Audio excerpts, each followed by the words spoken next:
Bon lundi tout le monde, bienvenue dans Toute liberté avec Joey Aubé. On est de retour avec le docteur Karim El Ayoubi. Projet de loi 15, le projet Mammouth de Christian Dubé a été adopté sous bâillon.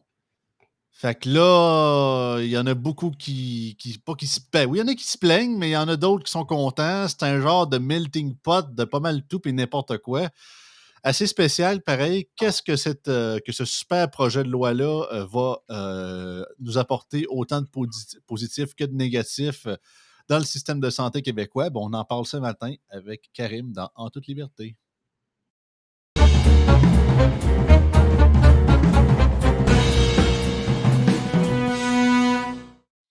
Salut Karim. Salut Joey. Ouais, fait que le mammouth, on l'a dans le CUL, là, c'est officiel. Fait que là, qu'est-ce qu'on fait avec ça? Là, je sais qu'on en a parlé souvent à quelques reprises, mais je pense qu'aujourd'hui, tu voulais absolument nous parler en détail, c'est ça, le pour et le contre de ce projet de loi-là, parce que c'est pas visuellement, vu de l'extérieur, ça a l'air, on voit que c'est encore de la centralisation, c'est encore du pareil au même, c'est encore ce que j'appelle la méthode Ginette Renault, tu sais, pour ceux qui connaissent, c'est ça, c'est toujours plus haut, toujours plus loin. Mais il y a quand même quelques aspects intéressants, mais est-ce que ça, je vais dire, excusez-moi l'anglicisme, est-ce que ça redeem le projet de loi? Est-ce que ça fait ça fait une rédemption pour ce projet de loi-là, malgré la centralisation qu'on ferait avec l'Agence Santé Québec? Oui, absolument.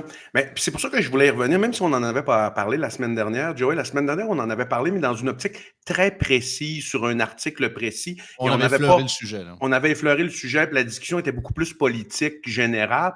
Donc là, ce que je me suis dit aujourd'hui, on va le faire en 3 étapes, OK? Puis on va essayer de le faire avec le plus de neutralité intellectuelle possible, c'est-à-dire sortir le badge du parti politique, puis se mettre dans la tête de quelqu'un qui analyse la situation. Est-ce que c'est bon? Est-ce que c'est moins bon? Donc là, je voudrais qu'on commence. Je vais dire qu'est-ce que j'en pense. Le bâillon, personnellement, est-ce qu'ils ont bien fait de passer le bâillon ou non? Après ça, je vais vous expliquer les pour, selon moi, de ce projet-là, parce que c'est pas vrai que c'est un projet complètement médiocre, qu'il y a des bonnes choses dans le projet, et les contre, selon moi. On s'entend, c'est selon moi. C'est dans ma perspective à moi. Si vous posez la question, mes pour et mes contre, je veux dire, si vous demandez à quelqu'un de Québec solidaire, il va les inverser. Là. Pour lui, ce qui est pour moi, c'est contre pour lui et l'inverse, on s'entend. Ouais. Donc, ça vient de ma perspective. Donc, commençons en regardant un peu, bon, Christian Dubé, François Legault, là, surtout, a décidé de passer le baillon. Y a-tu bien fait de passer le baillon? C'était-tu approprié dans ce contexte-là? Bon. Moi, j'aimerais commencer à dire, bon, je suis pas dans le genre à me déchirer la chemise là, sur la place publique quand un gouvernement passe le baillon. Je pense que c'est pas c'est pas complètement antidémocratique dans le sens qu'ils sont élus, ils sont majoritaires. Parfois, il y a des projets où est-ce que je pense que c'est nécessaire de le passer parce que quand on va élire un gouvernement, des gens, et on veut que les choses changent, on veut que et les choses ne changent pas uniquement dans 25 ans. Des fois, il faut procéder au projet de loi. C'est Surtout ça, parce qu'on que le peut-être une petite précision, excuse-moi de te couper, Karim, c'est que souvent le bâillon, le principe, ou du moins la majorité du temps que les gouvernements au pouvoir s'en servent, à moi, c'est pas nécessairement parce qu'ils ont peur que ça passe pas, c'est juste que c'est souvent une question de temps. Tu sais, time is running out, ouais, on veut que ça passe vite, puis parce qu'ils savent, là, tu sais, même s'il n'y avait pas mis de bâillon, ils sont majoritaires, ça aurait passé pareil. Là, ça tu va sais, passer c'est juste pareil.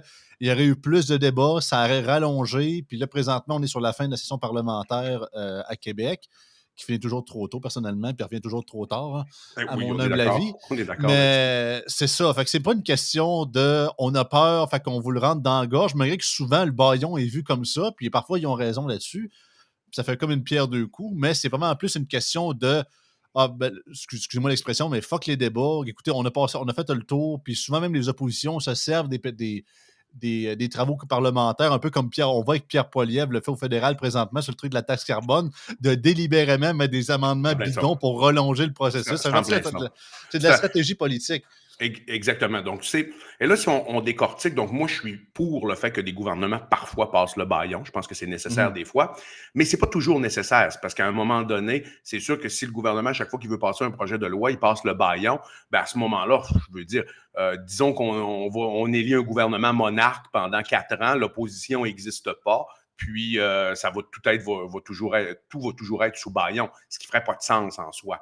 Ouais, Là, si ouais. on regarde un petit peu, sais, quand les oppositions, là, ils disent que c'est complètement antidémocratique, attention, là, c'est semi-antidémocratique dans le sens qu'il y a quand même eu au-dessus de 268 heures de travaux parlementaires. Il y a quand même eu, le gouvernement a quand même offert d'avoir quelques journées de plus la semaine prochaine pour débattre. Il y avait quand même une grosse partie du projet qui avait été discutée. Donc, de dire que le gouvernement est arrivé de façon ultra cow-boy, il a dit on ne veut pas vous entendre, on ne veut pas vous parler, et a passé le bâillon de façon ultra cavalière. Ça, je ne suis pas d'accord avec ça. Cependant, il y a quelque chose qui me rend un peu mal à l'aise avec ce bâillon-là, puis même quand même pas mal à l'aise. Pourquoi? C'est que c'est quand même une réforme colossale. Quand tu regardes colossal Oui, en c'est termes... énorme, là. Exactement, je veux dire, en termes nombre d'articles, que je ne veux pas dire n'importe quoi, mais j'ai entendu certains élus dire que c'était peut-être la plus grosse réforme après le Code civil du Québec. Donc, Hey. je prends ça de certains élus là, qui ont parlé à l'Assemblée nationale, mais je n'ai pas fait de fact-checking là-dessus. Là, donc, ça vaut ce que ça vaut. Mais c'est une énorme réforme. Donc, c'est sûr qu'on va dire 268 heures, c'est beaucoup. Mais pour un travail de 1180 articles, 305 pages, et dont il y a eu pas loin, je pense, de 1000 amendements qui étaient amenés par le gouvernement, par Christian Dubé lui-même, et par les oppositions également. Donc que les oppositions disent, écoutez, on aurait besoin de plus de temps à la rentrée parlementaire. Puis là, c'est un bon point que tu avais amené tout à l'heure, Joey, c'est que ça finit. Ça, c'est un autre problème. Il faudrait peut-être régler ça à un moment donné. C'est que ça finit trop tôt, puis ça recommence trop tard. Ah non, c'est pour ceux qui ne le savent pas, en fait, c'est que c'est autour du je crois que c'est le 8 décembre, dans en tout cas autour de ces eaux-là, ça dépend bien sûr des années, là, que la session parlementaire se termine et les députés ne reviennent pas en chambre avant la mi-février. C'est capoté, là. Puis même je pense en tout cas, je sais pas c'est quoi le cas de je sais pas, c'est-tu fin mai ou début juin qui termine, puis elle rentre pas avant genre mi-septembre? Ah, tu sais, Je c'est quasiment crois, une version, gâtée de vacances d'été d'étudiants, mais fois ouais, 1000. je Puis la crois que c'est les fin mai. c'est ça, puis À l'excuse souvent, vérifier. c'est qu'ils disent: «Ben là, c'est pour avoir plus de temps dans nos comtés, puis d'être plus sur le terrain, puis de ci, puis de ça». Je suis comme: «Ouais, mais tu sais, il y a moyen de moyenner, là». Tu sais, puis Claire Sanson nous l'a prouvé, puis même Catherine Dorion, de certaine façon, nous l'a aussi prouvé que du temps, un député, ça n'en a, là. Puis ça peut en trouver en masse. Puis je comprends que les députés siègent 3 fois semaine en horaire normal, mais me semble que c'est ça, là. Tu sais, c'est un peu ça. Donc, ça, c'est un problème. Parce que là, moi, je me mets dans la peau de Christian Dubé, c'est-à-dire, puis du gouvernement de la CAQ, et d'un côté, eux, on s'entend là. Mis à part, bon, on s'entend, là, la dernière campagne électorale était d'une certaine façon un certain référendum sur la pandémie. Les Québécois ont bien aimé la façon de gérer de M. Legault. Moi puis toi, on n'est pas d'accord avec ça, mais restons neutres, là, puis Non. oublions cet aspect-là pour les fins de la discussion aujourd'hui. Il y a quand même, Christian Dubé était un de ses très gros éléments au sein de la dernière campagne, et il avait promis d'améliorer le système de santé comme jamais. OK? Donc, c'est sûr qu'eux, maintenant, sont bas dans les sondages. Ça fait 1 an, il ne s'est pas passé grand-chose. Je vois, il y a comme un certain vent de panique qui s'installe. Et là, de perdre encore 2 mois avant de retourner discuter à nouveau du PL15. Puis là, ça va être combien de temps de plus? Encore un autre 2 semaines, 3 semaines, donc peut-être quasiment 3 mois avant que ça passe. Puis on sait très bien, une fois qu'un projet de loi colossal comme ça passe, avant qu'il y ait des changements sur le terrain, si changement il y a à avoir, tu ne verras rien de différent en l'espace d'1 an. Là. Ça, c'est sûr et certain. Et après ça, tu t'approches d'une campagne électorale. Donc, c'est sûr que je me mets dans leur peau, puis eux, ils veulent que ça passe au PC.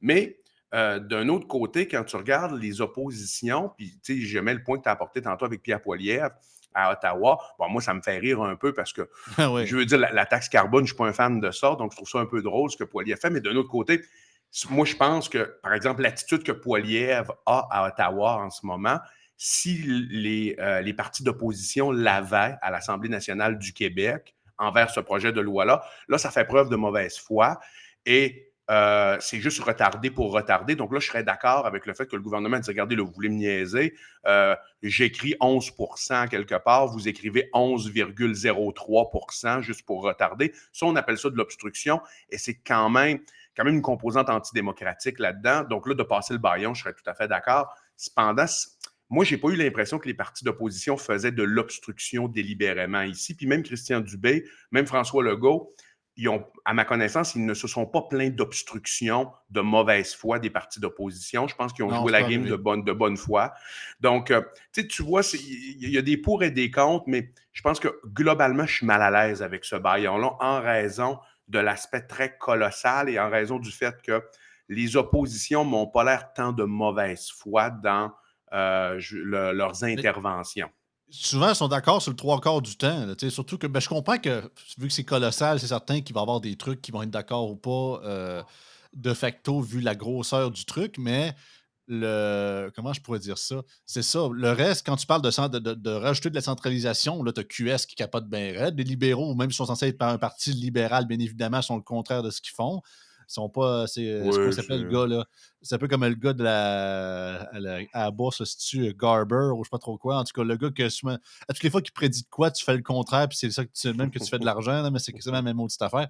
Puis le PQ, c'est ça, c'est que c'est tel que tel, puis souvent ils sont très à gauche aussi. Fait que c'est ça. C'est peut-être plus pour les aspects qu'on préfère plus nous autres, les autres qui les critiqueraient, mais pour le ouais. reste, je suis pas mal certains qui sont d'accord sur la majeure Oui. partie, là. Ah oui, parce que je veux dire, là, ce que je vais vous parler, c'est les grandes lignes aujourd'hui du projet, mais c'est pas tous les petits micro-détails qui changent absolument rien. C'est les choses qui ont quand même un potentiel de faire bouger les choses, soit de façon positive, soit de façon négative. Mais comme tu dis, Joey, sur les 1180 articles, il y en a plein que à peu près tout le monde est d'accord parce qu'il n'y a à peu près pas de changement là-dedans. Puis Mhm. c'est un peu, comment je peux dire, c'est un petit peu futile, on s'entend. Mais il y a quand même des grands points. Puis là, commençons avec ça. Quels sont les avantages que je vois au projet de loi 15? Bien, il y a quelque chose, c'est le changement du mode de financement des hôpitaux. Je peux difficilement être OK. contre ça. C'était quelque chose que j'avais proposé à la dernière campagne Mm. électorale avec Éric.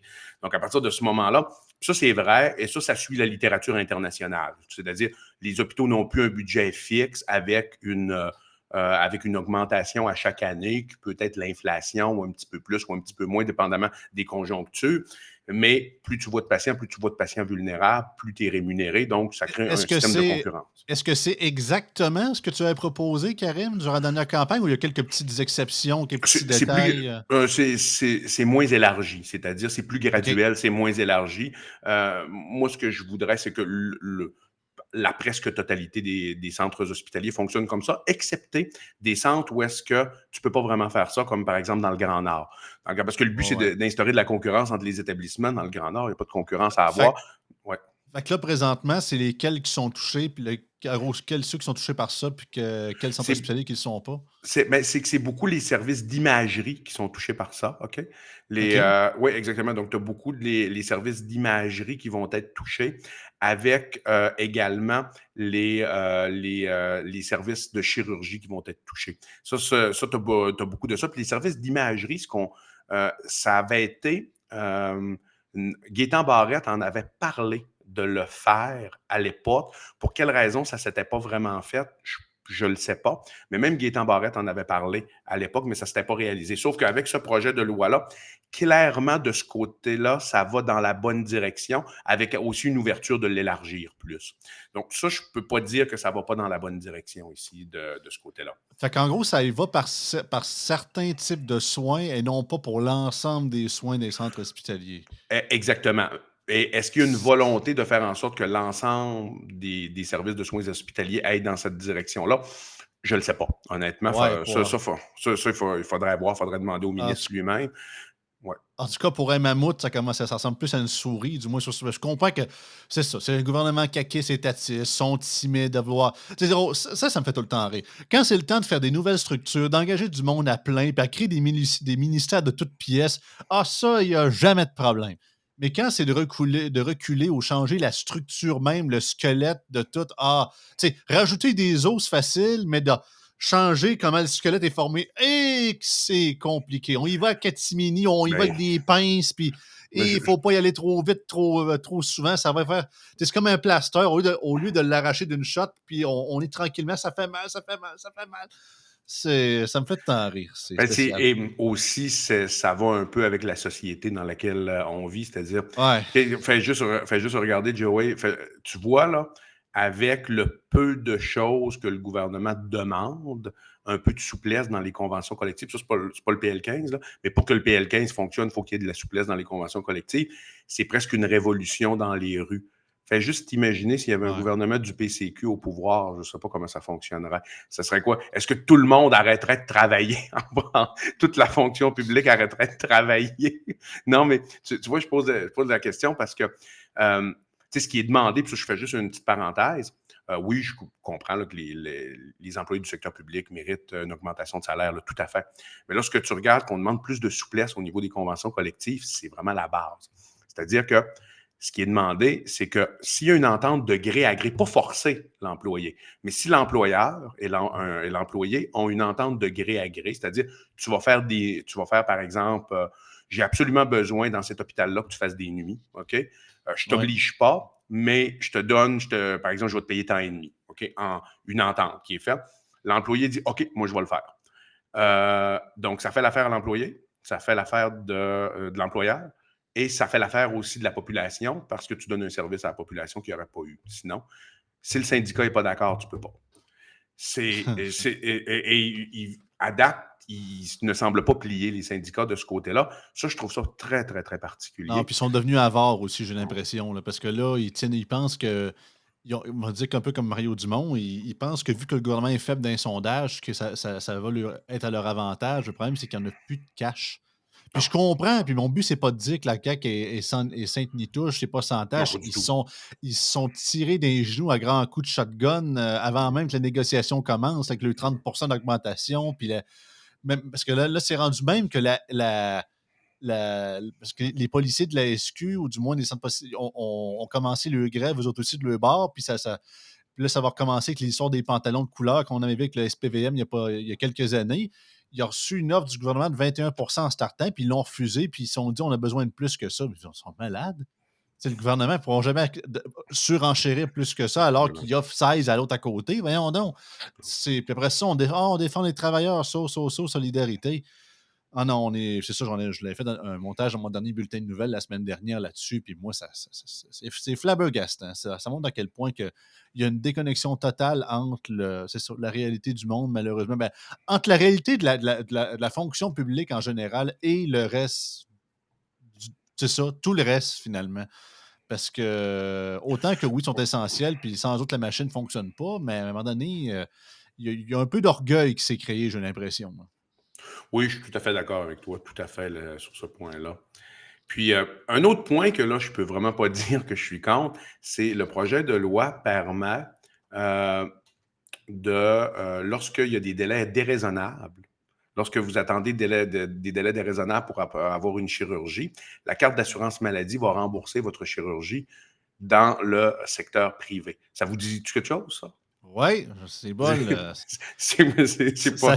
Ça fait copier-coller pas mal. Ça vous dit. Fait que là, je serais très mal avisé d'arriver aujourd'hui puis de te dire que c'est pas bon. Je n'aurais Ouais, aucune crédibilité. On s'entend. parce qu'il y a le Donc, logo de la CAQ à côté, je suis pas d'accord, là, tu sais, c'est non, exactement. Là, je ne ferais pas d'une grande malhonnêteté intellectuelle, là, juste parce que c'est la CAQ. Bon, par contre, c'est pour les chirurgies. OK?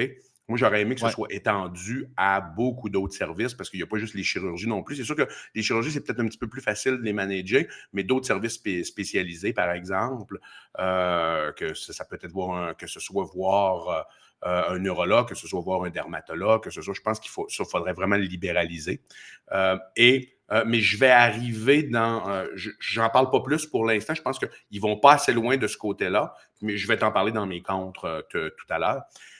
Mais même s'ils vont pas assez loin, c'est quand même un pas dans la bonne direction ici. Et je peux comprendre, c'est-à-dire, je veux dire, moi, je suis quelqu'un de centre droit, là, donc c'est sûr que mes idées vont être un petit peu plus, comment je peux dire, ils vont être ils vont être plus contraires à ce qu'on est habitué d'entendre dans le modèle québécois. La CAQ, selon moi, c'est l'incarnation presque parfaite, pas parfaite au sens noble du terme, mais l'incarnation parfaite d'un parti centriste. C'est-à-dire, ils sont vraiment très centrés. Ils sont capables d'aller un peu à gauche, ils sont capables d'aller un peu à droite. Ils essaient toujours de prendre une décision pour faire plaisir à la majorité. Il n'y a pas beaucoup de corpus idéologique en arrière de la Ben, CAQ. c'est ça que j'allais dire, Karim, parce que c'est même pas du centrisme idéologique dans le C'est pas du sens centrisme que idéologique, non. c'est ça, c'est que c'est du centrisme à la petite semaine dont on fait tout, puis on ferait n'importe quoi juste pour se garder au pouvoir, même si ça contredit complètement la raison même de pourquoi ce parti-là a été créé. Mais si on Exemple, fait ouais. exemple, je vais te laisser continuer après. Exemple, le projet de loi 39 sur la fameuse les taxes pour les municipalités, les immatriculations des véhicules. La fameuse taxe orange que QS, que la CAQ blastait il n'y a même pas un an, ben, à cette heure, ils l'ont donné la possibilité aux villes de le faire. Ah, OK. mais non, c'est pas une taxe, C'est fait. voyons donc. C'est fait. C'est les villes qui ont le choix de le faire. Nommez-moi une municipalité qui a un outil de taxer le monde, puis il se dit, on le fera pas parce ah non, personne, aucune ville fait ça. C'est ça, Fait je que, suis d'accord avec ce que tu dis, Joey. C'est pas du centrisme idéologique, c'est plus du centrisme politique de pouvoir. C'est-à-dire, lorsque tu es capable, lorsque tu es, en politique, lorsque tu es plus élastique, tu es capable d'aller d'un côté, tu es capable d'aller de l'autre, tu es capable de switcher, tu es capable d'aimer le pétrole une journée, puis là, c'est du centrisme survivaliste. Je viens de trouver le c'est terme. c'est quand même bon, c'est quand même bon. C'est ça, c'est que c'est en mode survie, fait ils sont prêts à faire tout n'importe quoi, ils tirent de tous les bords, de tous côtés, sans que c'est ça. C'est un peu comme quand un bateau qui coule, puis il y a de l'eau qui tourne, fait que tu patches là, tu patches ici, tu patches en haut, tu patches en bas. Ah, tu t'en fous si ça fit, puis ça contredit. Ah non, il faut rester au pouvoir, il faut rester au pouvoir.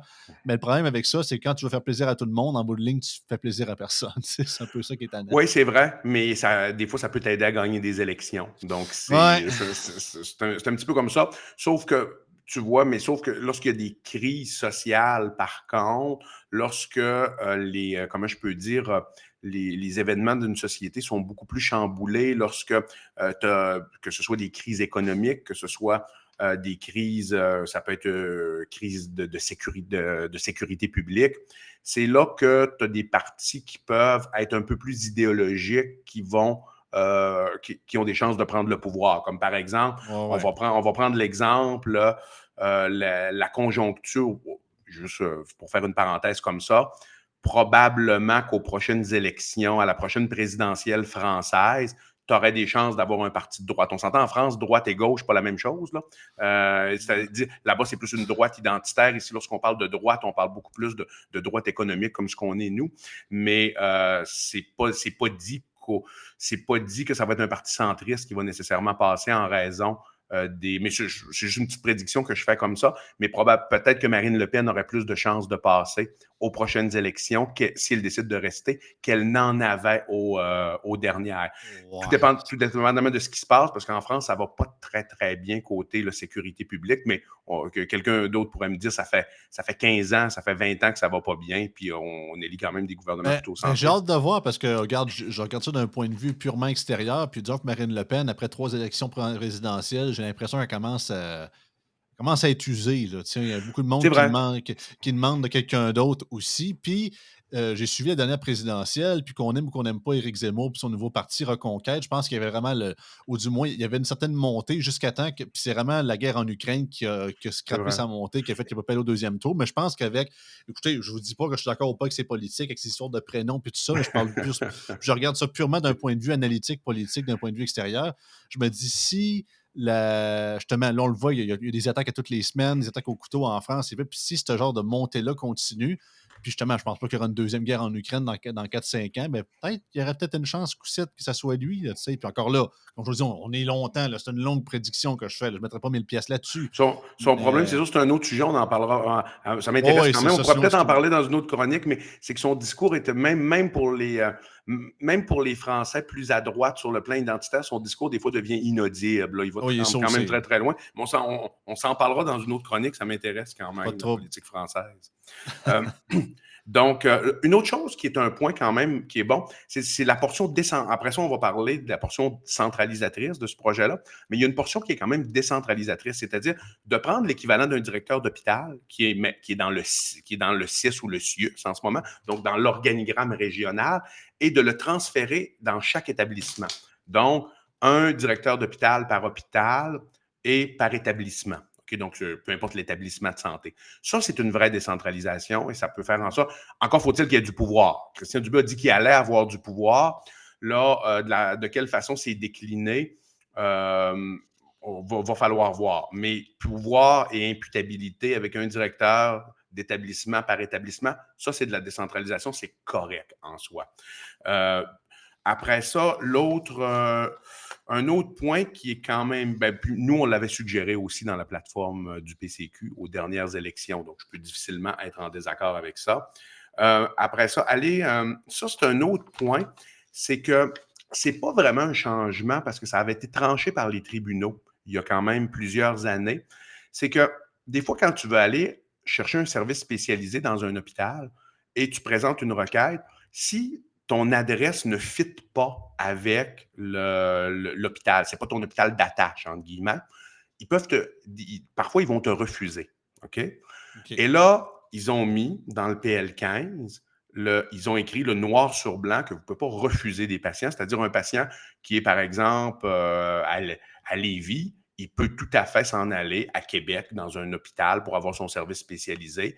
Là, vous allez, et pas juste si c'est un service tertiaire ou un service quaternaire spécialisé qui aurait pas, ultra spécialisé qui n'aurait pas à Lévis. Même chose, c'est si tu es à l'hôpital de la Chute, tu peux aller à Montréal dans un hôpital pour avoir ton service spécialisé. Mais là, est-ce que le projet de loi inclut enfin une réelle communication entre les établissements de santé? Parce que sérieusement, j'en avais déjà parlé, je pense, avec toi, Karim, dans toute liberté, il y a longtemps, mais mon grand-père, de son vivant, il avait des gros problèmes d'Alzheimer, puis il habitait à la quai de Chemin à l'époque, puis l'hôpital le plus proche était Saint-Georges, mais il voyait un neurologue à Lévis. Et c'était mon père qui était sa personne à charge, parce que c'est ça, il ne peut plus gérer ses choses par lui-même. Et c'est arrivé plusieurs fois qu'il était hospitalisé à Saint-Georges pour diverses raisons. Et mon père, c'est ça, a appelé l'hôpital et tout ça. Puis là, oh, ouais, il dit, il va un neurologue à Lévis, tout ça. Il dit, ah, mais ça, on ne sait pas. Il dit, comment ça, vous ne le savez pas? Il dit, c'était même pas 100 km là. Ah, mais ça, c'est à vous de nous le dire. Ouais. Hey, C'est que à ma connaissance, ce n'est pas inclus. Ça, la façon qu'il faudrait procéder pour ça, ce serait une informatisation complète du réseau de la santé. C'est-à-dire prendre, par exemple, moi, ce que j'avais suggéré, c'est de prendre le logiciel qui existe en Alberta, ça s'appelle le Alberta Netcare Portal. C'est pas mal le plus performant au Canada qui fait en sorte qu'il y ait une interconnexion entre les hôpitaux, les établissements. OK? Ça, ce serait cette façon de le faire. Moi, je parle de ce logiciel-là. Il y en a hey, d'autres qui peuvent exister imaginez, également. on est en 2023 et on n'a même pas ça encore. On s'entend que c'est pas Éric Kerr qui va nous faire une numérisation puis une informatisation du système de santé, là. C'est Espérons que non. capoté, hein? Espérons qu'ils ne tombent pas là-dedans. Là, Non, non, non. ça pourrait être dangereux. Mais donc ça existe partiellement avec ce qu'on appelle le dossier Santé Québec. Dans le dossier Santé Québec, c'est-à-dire peu importe où tu vas faire une imagerie au Québec, on est capable de l'avoir. Peu importe où tu vas faire une prise de sang au Québec, on est capable de l'avoir. Donc déjà, ça existe. Le problème, c'est que la consultation que tu vas avoir avec, par exemple, un cardiologue à quelque part, on ne pourra pas l'avoir d'un établissement à l'autre. Donc, il faudrait que ce soit comme un genre d'élargissement, soit changer complètement de logiciel, soit faire un élargissement du dossier Santé Québec. Ça coûte extrêmement cher. Ça, c'est ça qui vient boguer. J'avais parlé à un gestionnaire de santé en Alberta, puis, mais ça, c'est il y a plus de 10 ans. Là, je pense ou ça fait pas loin de 15 ans. Ça leur avait coûté, ce qu'ils m'avaient dit, c'était 800 millions de dollars, juste l'installation du réseau, OK, sans l'entretien du réseau. Donc, c'est extrêmement dispendieux.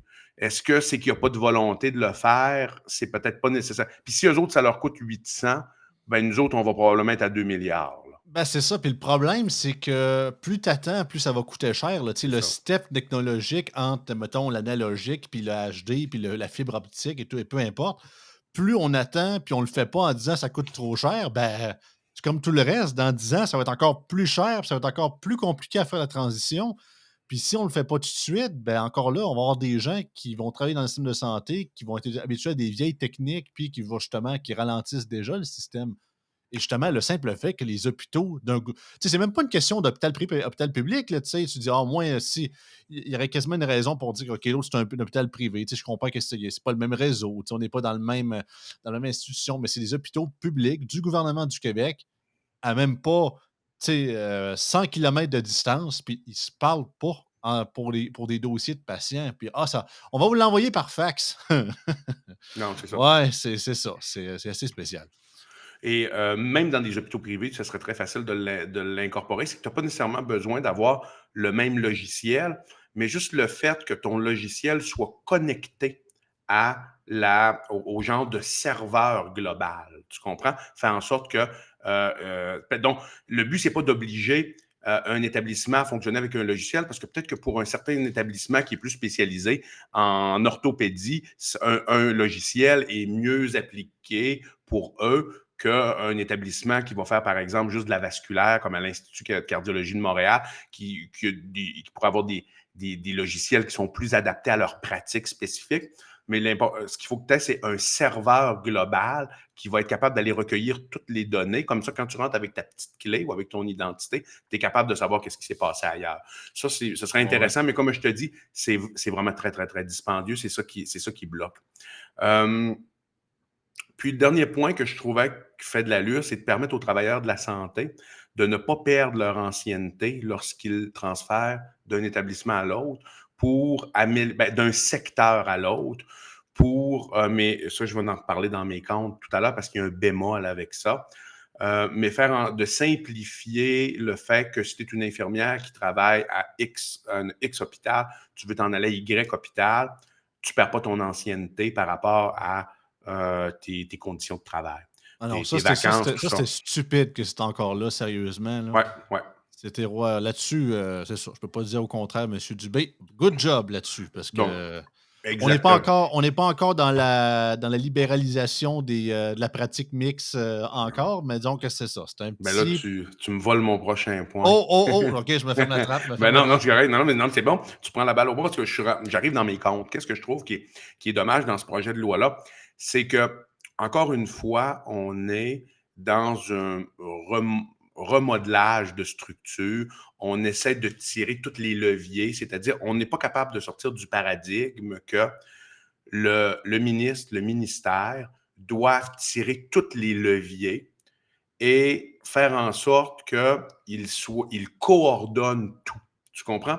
Ouais. C'est pas une libéralisation. Puis c'est très difficile quand on entre dans cette dynamique-là. C'est vrai que le ministre, faut qu'il reste le boss. Puis en bout de ligne, il faut qu'il ait le pouvoir d'agir à X, Y endroit si ça ne fonctionne pas. Ça, je suis 100% d'accord avec ça, parce que c'est son imputabilité. Il se doit d'être imputable jusqu'à la fin. Mais de s'imaginer, encore une fois, que le boss est en mesure de tirer tous les leviers de l'appareil, c'est là qu'on risque de se planter. Parce que lorsqu'on parle de libéraliser, on ne parle pas de relever l'interdiction de la pratique mixte ici. C'est-à-dire que les médecins peuvent aller pratiquer au public et au privé sans avoir à se désaffilier. C'est la base dans tous les pays. Puis, je ramène les gens, s'il y a des gens qui veulent avoir plus de détails par rapport à ça. On avait fait une chronique assez longue, autour d'une heure à peu près. Je t'avais présenté un PowerPoint Ouais. là-dessus qui montrait des modèles comparatifs. Encore une fois, ici, on ne suit pas la littérature internationale en interdisant ça. C'est au Québec, c'est. Oui, tout à fait. Après ça, euh, euh, étendre, comme j'avais parlé tout à l'heure, ce serait important d'étendre qu'est-ce que le secteur privé peut faire. C'est de deux façons. C'est-à-dire pas juste les chirurgies, puis pas juste les imageries. Lorsque les délais sont déraisonnables, de pouvoir aller, je veux dire, pour que ça s'applique à peu près tous les services spécialisés. Moi, je suis tout à fait d'accord. Je serais d'accord, plus d'accord avec un modèle comme ça. Et même, pourquoi restreindre quand les délais sont déraisonnables? Moi, je pense que oui, quand les délais sont déraisonnables, même si ça coûte plus cher au privé, le cas échéant, je ne dis pas que ça coûte plus cher, mais même si ça coûtait plus cher, pour la dignité du patient, c'est correct d'aller le payer, OK? Au privé, quand le public n'est pas capable de fonctionner. Mais quand tu libéralises comme il faut un réseau privé ou un réseau global, tu vas quand même avoir une concurrence entre les établissements, puis tu vas avoir des coûts qui vont s'ajuster. Donc, moi, je serais tout à fait en accord avec un modèle où est-ce que si ton coût, OK, ton coût global de procédure, il est inférieur ou égal à celui du réseau public, ben, le patient, pourquoi t'attendrais que le délai soit déraisonnable dans le public pour l'envoyer dans le privé? Tu pourrais tout à fait libéraliser de cette façon-là, ce qui existe beaucoup, beaucoup ailleurs. C'est ça, mais c'est un peu un côté orgueil semi aussi de tradition que, nous avons le monopole du service public, donc par défaut, il doit commencer par nous et ensuite ça va au privé. Il y a Parce que probablement une sinon idéologie comme ça, ouais. c'est ça, parce que si on commence avec le privé, c'est comme pour dire que le privé aurait le gros bout du bâton, puis ça serait un peu admettre qu'on n'a pas des si bons services que ça. Fait que c'est un peu Il y a peut-être de l'idéologie comme ça. Oui, il y a ouais, ouais, peut-être, c'est ouais. beaucoup puis c'est beaucoup de gens bornés, puis c'est ça.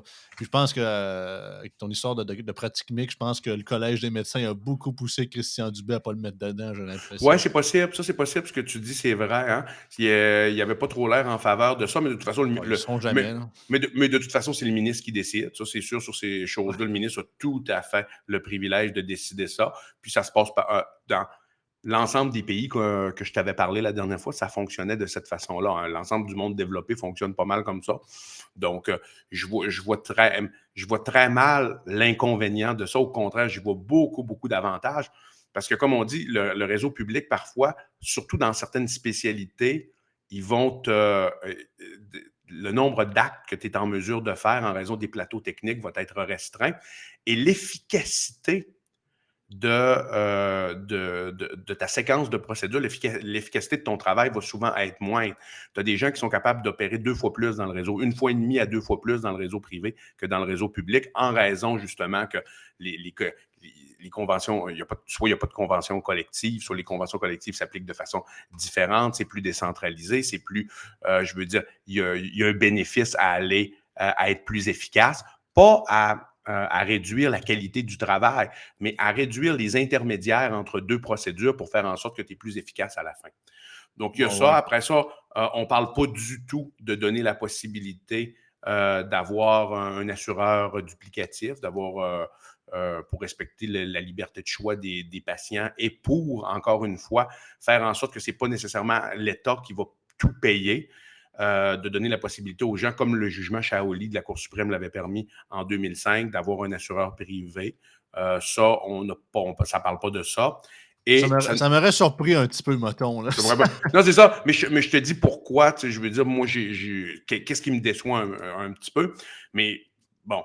Puis, on ne parle pas non plus de confier la gestion des hôpitaux à à des compagnies privées.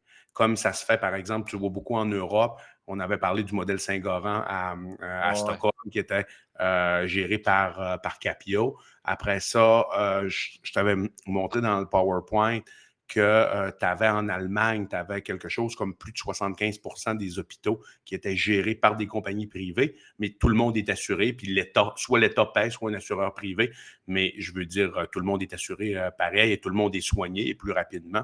Donc, Mais ça aurait fait traiter de gouvernement d'extrême droite s'il aurait passé ça, j'ai ça, c'est sûr. l'impression. Non, je comprends politiquement pourquoi il ne l'a pas fait, Ouais. mais ça, je pense qu'on aurait vraiment avantage à explorer ce modèle-là graduellement. L'assureur privé, ça devient là, très, très, très difficile de convaincre, de convaincre les gens de ça. Quoique, je veux dire, même si tu dis que ça fonctionne comme ça ailleurs, là, bref, ça devient Non, mais difficile de l'ajouter, notre mais modèle, Karim, c'est de faire tout le contraire des autres, pas parce que c'est meilleur, parce que juste pour dire qu'on est différent. C'est ça, non, au tout à fait. Québec, c'est très pratique. Tout à fait. Et là, on en arrive au point, vraiment, ça c'est des points que je savais de toute façon que ça n'allait pas faire partie du projet, une petite déception, mais pas plus que ça. Mais là, on arrive à l'Agence Santé Québec. OK? La Oui, fameuse agence, The Mammouth. ça c'est vraiment le mammouth par excellence, l'Agence Santé Québec. Tu sais, comme tu vois, il y avait quand même plusieurs bonnes choses. Je comprends pas.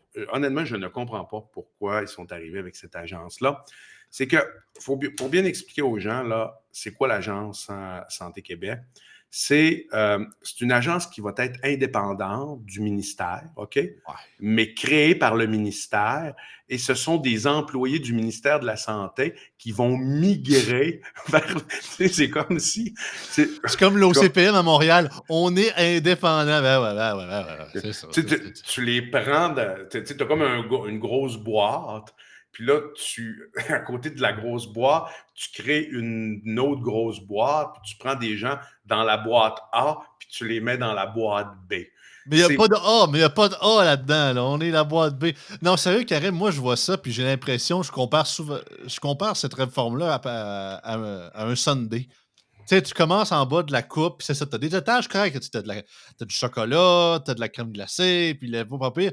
Mais là, tu arrives avec l'Agence Santé Québec, puis tout ça, pour dire que, je sais pas, il y a un étage avec des sardines, puis des pickles. Puis là, t'es comme, qu'est-ce que ça fout là-dedans? Là? Tu sais, ça vient de tout scraper justement le Sunday, parce que c'est pas bon en soi, mais le problème, c'est que c'est un Sunday. C'est pas, tu sais, ben, moi, aimer le sucré salé, mais là, c'est pas un bon match. Là, tu sais, c'est comme, ça, on dirait que ça défait tout ce que le début a créé, Ouais, finalement. Là. j'aime bien ton analogie. Ce qu'on dit, c'est qu'ils veulent que ce soit une genre de société d'État qui fonctionne un peu comme le modèle Hydro-Québec, comme le modèle Revenu Oui. Québec. Il y aurait 30 à 40 des employés, des 1200 employés du ministère de la Santé et des services sociaux qui migreraient. Et il y aurait à ça ajouter quelques Top Guns. Mais ça, ça, c'est vraiment, c'est du Mais là, show business. Ça, y a-tu une nouvelle. C'est-tu vraiment uniquement un transfert de ressources? Il va vraiment avoir un nombre encore, 1000 et quelques fonctionnaires de plus qui vont être engagés à cause de ça? Là? Selon M. Dubé, il n'y aura pas plus d'employés. OK? Ouais, Selon M. mais. Dubé, il n'y aura pas plus d'employés. C'est ce qu'il dit. C'est ce qu'il dit. Donc, il y aurait 30 à 40 des gens du ministère de la Santé et des Services sociaux qui migreraient vers l'Agence Santé Québec. Et à ça, tu rajouterais quelques Top Guns. J'ai vraiment aimé ça quand il y avait dit ça, quelques Top Guns. C'était vraiment du show business. Quand il y avait. Puis, tu sais, c'était juste. Je pense que le film Top Gun venait juste de sortir en plus. Là. Ouais, Top Gun Maverick, là. Ouais, ouais. Ouais, Top Gun Maverick venait Ah juste de non, ben sortir. si Dubé dit que ça augmentera pas, ça veut dire que ça va augmenter. C'est juste que c'était ça. Ah, Et mon là, Dieu. qu'est-ce qu'elle fait, l'Agence Santé Québec?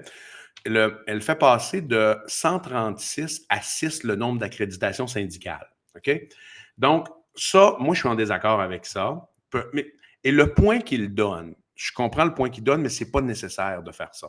C'est-à-dire, le point, c'est que si tu veux pouvoir améliorer la migration ou le déplacement des employés à l'intérieur du réseau de la santé sans que ces travailleuses-là perdent leur ancienneté, leur privilège d'ancienneté, tu te dois de regrouper les accréditations syndicales parce que ce qui fait en sorte qu'elles perdent leur ancienneté, c'est que si elles switchent dans un autre endroit, c'est une autre accréditation syndicale. Tu comprends?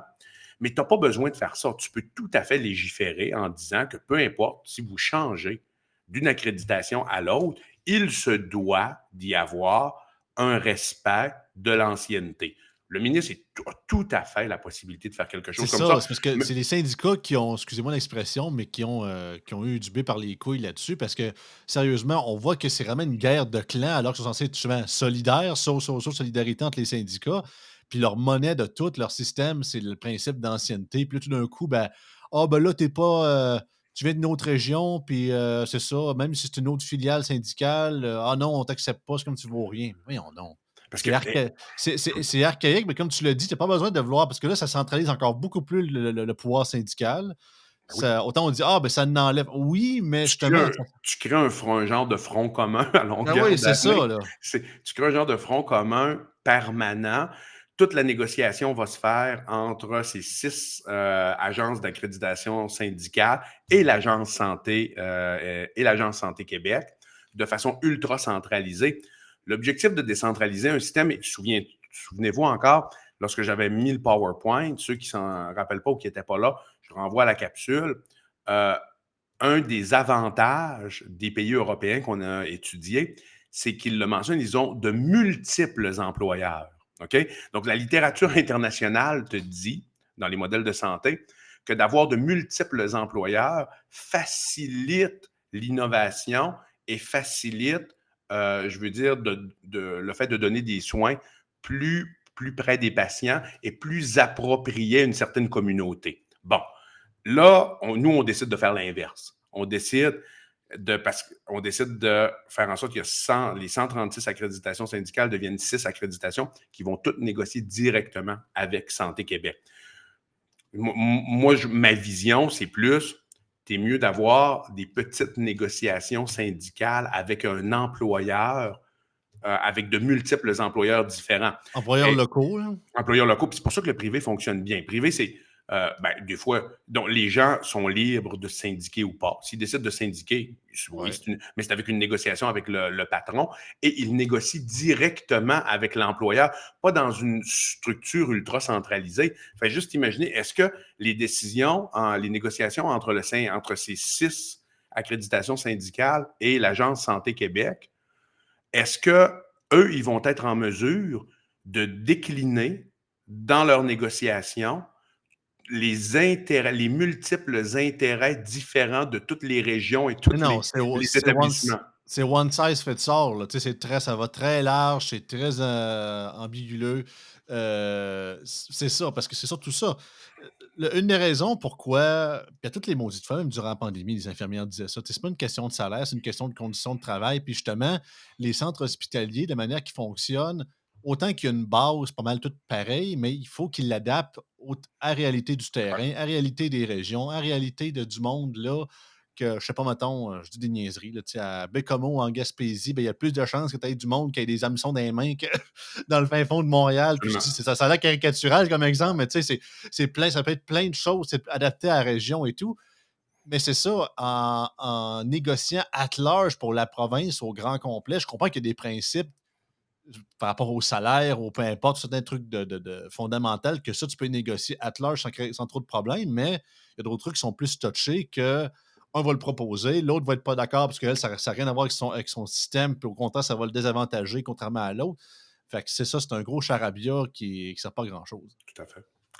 Et une autre chose, c'est l'abolition des agences privées de placement de travailleurs de la Ah, santé. ça, là, Ça, à la limite, puis même, il y a quand même plusieurs gestionnaires qui l'ont dit, ça peut être dangereux à la limite. c'est Et là, se ce tirer serait, dans le pied, là. et là, ce serait l'agence qu'on dit dans le PL15, c'est que ce serait l'Agence Santé Québec qui créerait une structure pour s'assurer que les travailleurs de la santé soient bien placés un petit peu partout. C'est-à-dire, s'il Ouais. manque une infirmière sur la Côte-Nord, mais c'est cette structure qui va être créée par l'Agence Santé Québec qui va être responsable de coordonner puis d'envoyer l'infirmière le préposé, etc.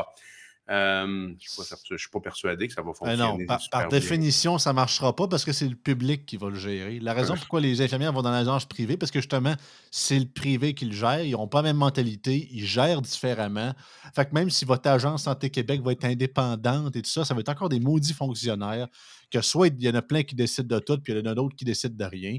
Puis, non, non, au contraire, ça va créer un exode de soit d'infirmières vers le privé qui sont déjà dans différentes cliniques ou peu importe, ou ça va en faire beaucoup qui vont soit changer de carrière complètement et ou soit qu'il y en a qui vont déménager dans d'autres provinces canadiennes pour pouvoir faire ce qu'ils faisaient au Québec avant, mais ils ne peuvent plus. Écoute, j'ai rencontré un jeune la semaine dernière que lui étudie pour être prof au secondaire. Puis quand il m'a dit j'étudie pour être prof au secondaire, j'ai fait quasiment un signe de croix d'en face. J'ai dit mais pas, mon cher ami, tu t'en vas dans le quoi surtout de cet incite, c'est ça, tu t'en vas à la guerre, pas à peu près. Puis il dit même moi, tu sais, je suis un jeune père de famille, puis je commence à regarder, peut-être aller en Alberta, peut-être faire de même, parce que justement, meilleures conditions de travail, meilleur salaire, moins de troubles, puis tout ça. Puis c'est pas Moins qu'il aime pas son d'impôts. Québec, moins d'impôts. C'est pas qu'il aime pas son Québec, là. C'est qu'à un Non, moment tout à donné, fait. Ah non, c'est tout à ça, fait. ça passe ta casse, ça. Les gens qui partent en Alberta, moi j'en connais personnellement, là, c'est pas tous des ethnomasochistes finis là, Mais non, c'est pas toi qui des avec de détestent la le peur. Québec juste pour détester le Québec. C'est pas ça. Mais c'est qu'à un moment donné, des fois, tu te rends compte que non, le niveau de service que tu as à un endroit par rapport à l'argent qu'on t'enlève, c'est disproportionné. Et donc, à un moment donné, euh, je sais pas. Je sais pas comment ça va terminer. Ça va se terminer tout ça. Je pense il y a beaucoup de problèmes. C'est un peu le même problème avec le projet de loi de Bernard Drinville en éducation. Il y a des bonnes choses, il y a des moins bonnes choses aussi. Mais ultimement, on voit que la CAQ demeure quand même assez euh, assez partie prenante du modèle québécois. Ben oui. On n'est pas dans une refonte vraiment du modèle à sa base, quoique Christian Dubé donne quand même sur certains points, on voit que, je veux dire, il est capable d'aller il est capable d'aller un petit peu à côté de ce qui s'est fait auparavant. Il est capable de voir que le privé, il y a quand même de l'intérêt vers le privé pour l'innovation, Mais l'ingéniosité, l'efficience, l'efficacité, à petite dose qu'il le fait. Mais en résumé, moi, je dirais, est-ce que c'est un mauvais projet de loi? Je ne serais pas prêt à dire ça. Euh, je pense que, en tout cas, on ne peut pas les accuser de s'être tourné les pouces sur ce projet de loi-là parce qu'ils ont travaillé, ça c'est clair. ah ouais, c'est sûr. Est-ce qu'il est est-ce que c'est un mauvais projet de loi? Je ne le qualifierais pas de mauvais.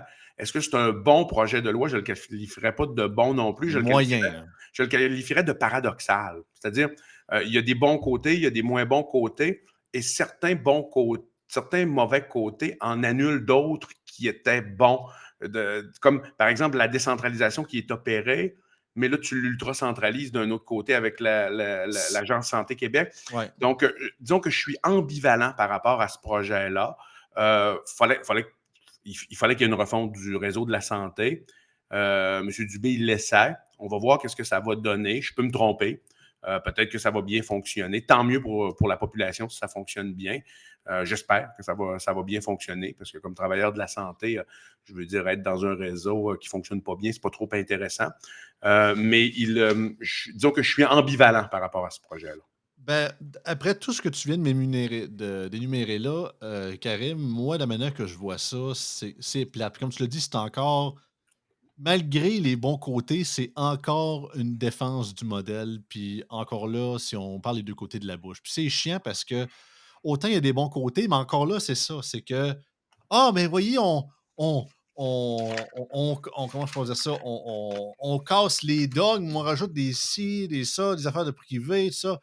Ouais, mais si c'est comme 25 de tes trucs privés comme anti-modèle québécois, mais de l'autre bord, tu as 75, mais le trois quarts qui reste, c'est encore de la centralisation. Ben, excusez-moi, mais je ne peux pas traiter Christian Dubé d'être courageux comme ministre de la Santé. Je suis désolé. Autant qu'il amène des bons points, puis on le reconnaît aujourd'hui, mais moi, je vais déclarer un ministre de la Santé du Québec courageux le jour, soit ça va être plus de 50-50, où justement, il va y avoir davantage de décentralisation que de centralisation dans son projet de loi. Parce que c'est tout le temps du 3 pour 1. On décentralise un, on centralise 3. On change une petite affaire, il faut mettre 3 fois plus d'affaires pour compenser. Fait que selon moi, c'est ça. C'est un peu un genre de statu quo. Puis c'est ça, malheureusement, l'étatisme québécois, que ce soit caquiste, libéral, péquiste, name it, c'est statu quo où on augmente, jamais on baisse. Puis regarde, on accueille les bons côtés qui amènent dans ce projet de loi-là, mais c'est ça. C'est pas autant majeur que Santé Québec ou la destruction des agences privées pour les infirmières, ce qui, selon moi, va être une catastrophe. Sérieusement, on va avoir un exode, puis là, il va falloir que dans quelques années, c'est pas Legault, l'autre gouvernement suivant, peut-être même le PSPP, ils vont débaillonner le nombre de formations, ils vont donner des bourses à côté pour que le monde ait en soins infirmiers, puis ils voudront pas y aller. Puis je sais que, ben, tu sais, oui, il va y avoir les naïfs qui vont vouloir y aller, puis après ça, ils vont se rendre compte à peine un an rendu dans le système que c'est de la merde, puis ils vont sacrer le camp. Mais c'est un peu ça, c'est un pas dans la bonne direction, mais j'ai le feeling que c'est ça, c'est que ça règle. Regarde, autant je peux donner la chance au coureur, mais j'ai pas l'impression que ça va régler notre problème. Est-ce que ça va aider un peu dans certains domaines, comme tu l'as dit? Je pense que oui. Mais c'est ça, on est encore Je dans pense, l'étatisme. On est dans l'étatisme un petit peu plus modéré. Est-ce que Dubé a été plus loin que les ministres que ses confrères précédents, soit la péquistes ou réponse est libéral? oui. La réponse est oui. La réponse est oui. Ça, je peux le dire. Par contre, on est loin on va dire comme dans du méchant changement. Là. Mon but, Non, ça n'aurait pas tout à été fait. d'attendre. J'aurais été surpris. Mon but, c'est pas de m'attendre que le projet soit 100% de la décentralisation. Non, non, oublie ça. Là, même dans mes rêves les plus fous, je ne verrai jamais ça de mon vivant. Du moins, je pense pas. Non, c'est parce que ultimement, le peuple ne veut pas ça non plus. Je veux dire, il y a toujours une limite à ce que tu peux faire en fonction de où est-ce que la population est rendue. Tu sais. Puis je ne le dis pas de façon péjorative. Là, peu importe, quand tu fais de la politique, peu importe où, il faut que tu prennes le peuple où est-ce qu'il est. Parce que si tu essaies de forcer le peuple à faire quelque chose, là, tu risques de te planter complètement. Mais je Euh, pense que la conjoncture était assez bonne pour que M. Dubé aille un petit peu plus loin. Je pense que oui. Parce que non seulement il jouit d'une grande notoriété par rapport à la population l'adore, et je veux dire, ils ont un gouvernement. Oui, là, on dit qu'ils sont bas dans les sondages, mais il reste 3 ans encore. Et ils ont quand même maintenant 89 députés, là, parce qu'il y a eu des démissions, mais 89 députés. Donc, ils sont très solides au Parlement. Et le mandat avait été donné très clair et fort de la population, qui est une refonte du système de santé. Donc, je pense que la conjoncture, elle était bonne pour qu'il puisse aller un petit peu plus loin dans son projet. Écoute, quelle manière de terminer. On va terminer de même là-dessus. Toujours encore super intéressant, Karim, sérieux. Regarde, au moins, on a les points CI, puis on va voir par après qu'est-ce qui va se passer dans en tout cas, les prochaines années vont nous prouver si la réforme. C'est moi ce qui me fait le plus rire, c'est que c'est drôle parce que là, là, présentement, OK, l'Agence Santé Québec va être créée et tout. Donne un bon 7-8 ans, là. Puis après ça, si jamais quelqu'un va oser de vouloir l'abolir, là, tout le monde va dire: «Ah non, C'est un bon point. C'est si un on bon enlève point. ça, le système va s'écrouler, C'est un ça bon n'a pas de point. bon sens, c'est indispensable, voyons donc», puis tout. Quand, Alors qu'on survivait, regarde, le système n'était pas fort, mais on survivait avant.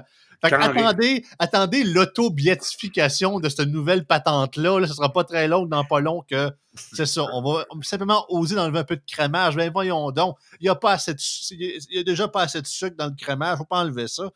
Ah, on a bien résumé, on a toujours tendance à penser qu'il faut ajouter pour améliorer, quand parfois il faut retirer pour améliorer. c'est ça. L'inverse de Ginette Renault, exactement comme ça. On va dire là-dessus.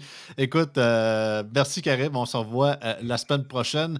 Peut-être un petit message aussi pour nos auditeurs dans toute liberté. Cette semaine, c'est un peu je dirais pas la dernière semaine de sujets intemporels, je pense pas. Par contre, à partir de la semaine prochaine, on va faire des revues de l'année pour chacun de nos intervenants dans toute liberté. Donc, ça va être ta revue de l'année. Puis je laisse je dis carte blanche pas mal sur tout. De la manière que tu veux le faire, je sais pas si tu veux faire un top 20, un top 15, name it, je laisse à la discrétion. Faut Mais faire c'est quelque ça, fait chose. qu'on on va Préparer aller dans quelque le sujet chose. que tu veux. Fait que c'est beau, fait que sinon, passez une bonne semaine, bon lundi tout le monde, et on se revoit dans un autre En toute liberté. Bonne semaine à tous.